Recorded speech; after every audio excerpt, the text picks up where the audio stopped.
ప్రేమ, యేసుని ప్రేమ.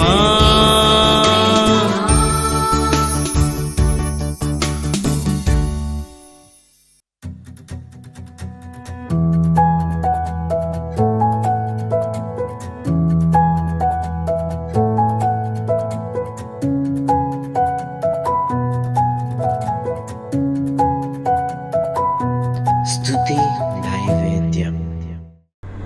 ప్రభు పేరట శుభాభివందనాలు తెలియజేస్తున్నాను. అందరూ బాగున్నారు కదా? దేవుని వాక్యం వింటూ ఎంతగానో బలం పొందుతున్నామని, ఆత్మీయమైన అనేక విషయాలు మేము తెలుసుకుంటున్నామని అనేక మంది మాకు ఫోన్ చేస్తున్నారు. అలాగే చాలామంది అనారోగ్యాల కోసం, అలాగే గర్భఫలాల కోసం, అనేక రకాలైన ఆర్థిక సమస్యలను గూర్చి మాతో చెప్పి చక్కగా ప్రార్థన చేయించుకుంటున్నారు. మేము మీకోసం ప్రత్యేకించి చేబ్రోల్లో మా స్వస్థస్థాల్లో ప్రతి సోమవారం ఎవరైతే మాకు ఫోన్ చేసి ప్రార్థన చేయించుకుంటున్నారో వారందరి కోసం ప్రత్యేకించి పేరు పెట్టి ప్రార్థన చేస్తున్నాం. అనేక మంది వారికి గొప్ప కార్యాలు చేశాడని కూడా మాకు తెలియజేస్తున్నారు. దానిని బట్టి మేము ఎంతగానో సంతోషిస్తున్నాం. అలాగే ఈ కార్యక్రమాల కోసం మీరు కూడా ప్రార్థించండి. దేవుని వాక్యంలోనికి వెళదాం. దానియేలు గ్రంథం 2వ అధ్యాయం. నెబుకద్నెజరు తన ఏలుబడి యందు 2వ సంవత్సరమున కలలు కనెను. అందును గురించి ఆయన మనస్సు కలతపడగా ఆయనకు నిద్ర పట్టకుండెను. కాగా రాజు తాను కనిన కలలను తనకు తెలియజెప్పుటకై శకునుగాండ్రను, గారడీ విద్య గల వారిని, మాంత్రికులను, కల్దీలను పిలువనంపుడని ఆజ్ఞేయగా వారు వచ్చి రాజు సముఖమున నిలిచిరి. రాజు వారితో, నేను ఒక కల కంటిని, ఆ కలభావం తెలుసుకున్న వలనని నేను మనోవ్యాకులమంది ఉన్నానన్నగా కల్దీలు సిరియా భాషతో ఇట్లనరి, రాజు చిరకాలము జీవించునుగాక, తమరి దాసులకు కల సెలవీయుడి, మేము దాని భావమును తెలియజేసేదము. రాజు, నేను దాన్ని మరిచిపోతిని గాని కలను దాని భావమును మీరు తెలియజేయని ఎడల మీరు తుత్తునీలుగా చేయబడదురు, మీ ఇండ్లు పెంట కుప్పగా చేయబడును. కలను దాని భావమును తెలియజేసిన ఎడల దానములను, బహుమానములను, మహాఘనతయు నా సముఖములో నొందుదురు గనుక కలను దాని భావమును తెలియజేయడనగా వారు, రాజు ఆ కలను తమరి దాసులమైన మాకు చెప్పిన ఎడల మేము దాని భావమును తెలియజేసేదమని మరలా ప్రత్యుత్తరం ఇచ్చారు. ప్రార్థన చేసుకుందాం. మహాపరిశుద్ధుడు అయిన మా తండ్రి, మీకే వందనాలు. గొప్ప దేవుడు, అద్భుతమైన దేవుడు, ఈ రోజున నీ యొక్క సందేశం ద్వారా నీ ప్రజలందరితో మీరు మాట్లాడమని, ఇదో ఈ వాక్యాన్ని వింటున్న ప్రతి ఒక్కరిని దీవించి ఆశీర్వదించి నాయన వాక్యం వలన బలపడుటకు, ఆత్మీయమైన సమృద్ధిని కలిగి ఉండటానికి సహాయం చేయమని నీ దాసుడినైనా నన్ను మరుగు చేసి మీరే మాట్లాడమని యేసు నామమున ప్రార్థన చేయుచున్నాం తండ్రి, ఆమేన్. ఈ యొక్క వాక్య సందేశం ద్వారా ఈ రోజున దైవ జ్ఞానము గొప్పదా, ఈ లోక జ్ఞానము గొప్పదా అనే విషయాలు మనం తెలుసుకుంటాం.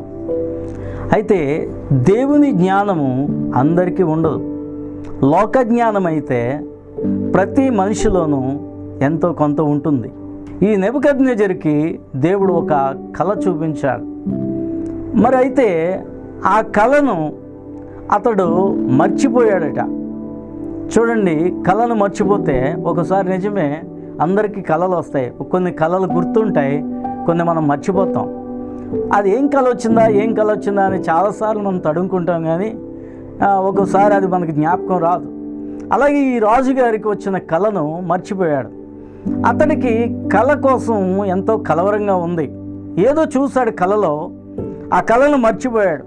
అయితే తన రాజ్యంలో చాలామంది శకునుగాళ్ళు ఉన్నారు, జ్యోతిష్కులు ఉన్నారు, గారడీ విద్య కలిగిన వాళ్ళు ఉన్నారు, మాంత్రికులు ఉన్నారు.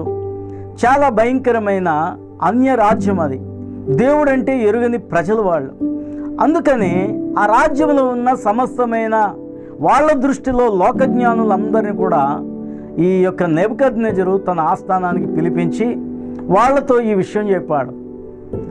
వాళ్ళందరూ ముందు సంతోషించారు. రాజుగారు కళకి అర్థం చెప్పడానికి ఆ పోటీ పడినట్లుగా అక్కడికి వచ్చారు. కానీ కళనే నేను మర్చిపోయాను, అయినా సరే ఆ కళ మీరు చెప్పాలి, ఆ కళ కానీ మీరు చెప్పకపోతే మిమ్మల్ని తుత్తునీలుగా చేసేస్తాను, కళ చెప్పాలి, కళ భావము చెప్పాలని ఆ రాజుగారు అన్నప్పుడు ఈ యొక్క ఆ కల్దీయ రాజ్యంలో, బబులోను సామ్రాజ్యంలో ఉన్న ప్రతి ఒక్క ఆ యొక్క పాపం జ్ఞానులు చాలా కలవరం పొందారు. ఎందుకంటే కళ చెప్తే దానికి భావాన్ని చెప్పేవాళ్ళు ఈ లోకంలో చాలామంది ఉంటారు. కానీ రాజుగారు కళ మర్చిపోతే ఆ కళను చెప్పడం ఎవరికి సాధ్యము కాదు. ఎందుకంటే మనుషుల జ్ఞానము కొంత మట్టుకే, మనుషుల జ్ఞానము కొన్నాటిని బట్టి ఏదైనా చెప్పగలరు.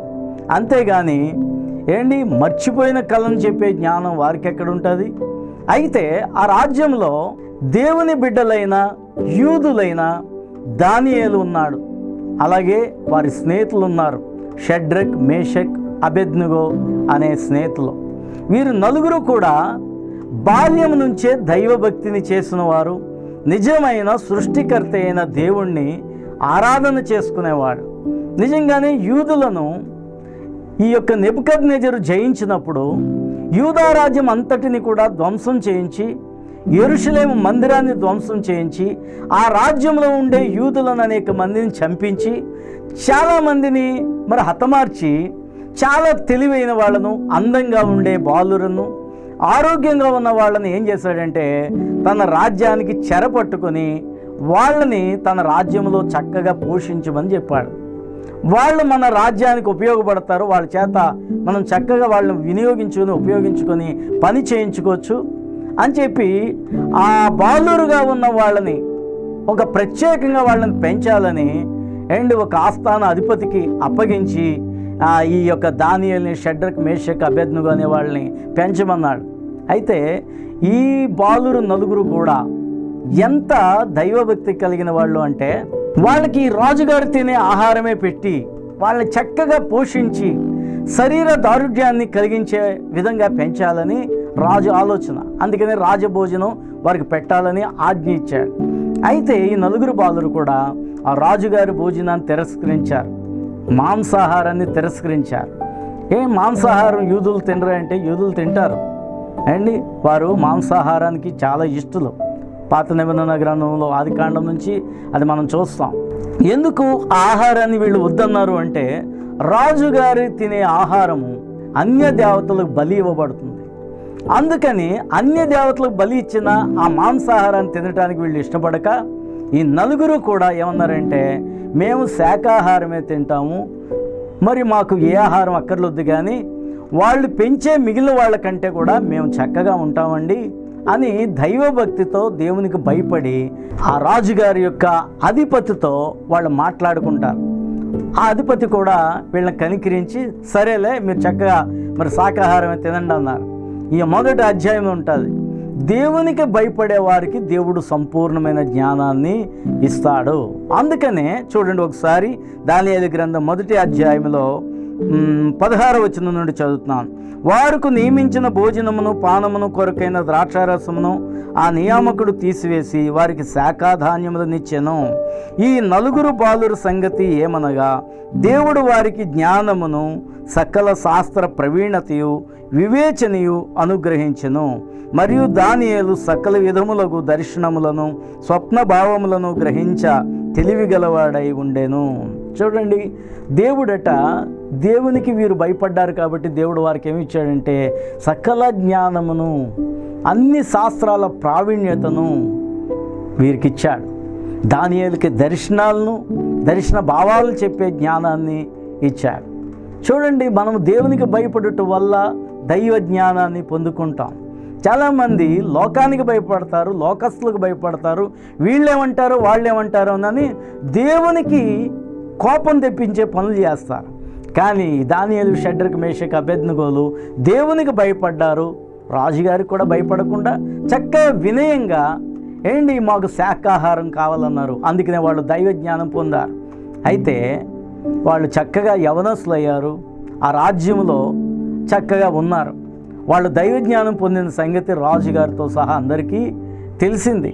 అయితే ఎప్పుడైతే నెబుకద్నెజర్ రాజు ఒక ప్రకటన చేశాడు, ఆ శకునగాళ్ళతోనూ జ్యోతిష్కులతోనూ ఆ యొక్క గారడి విద్య కలిగిన వాళ్ళందరితో కూడా, రాజ్యంలో ఉన్న వాళ్ళందరితో అతడు చెప్పినప్పుడు, అతడు ఆ కలభావం చెప్పాలని చెప్పినప్పుడు వాళ్ళెవ్వరూ కూడా మేము చెప్పలేమని అన్నారు. అయితే రాజు, నేను మాత్రం ఊరుకోను, మిమ్మల్ని తుత్తు నీళ్ళుగా చేస్తాను, మీ ఇళ్ళను పెంట కుప్పలుగా మార్చేస్తాను, ఒకవేళ మీరు చెప్పగలిగితే దానాలు బహుమానాలు నేను ఇస్తానన్నాడు.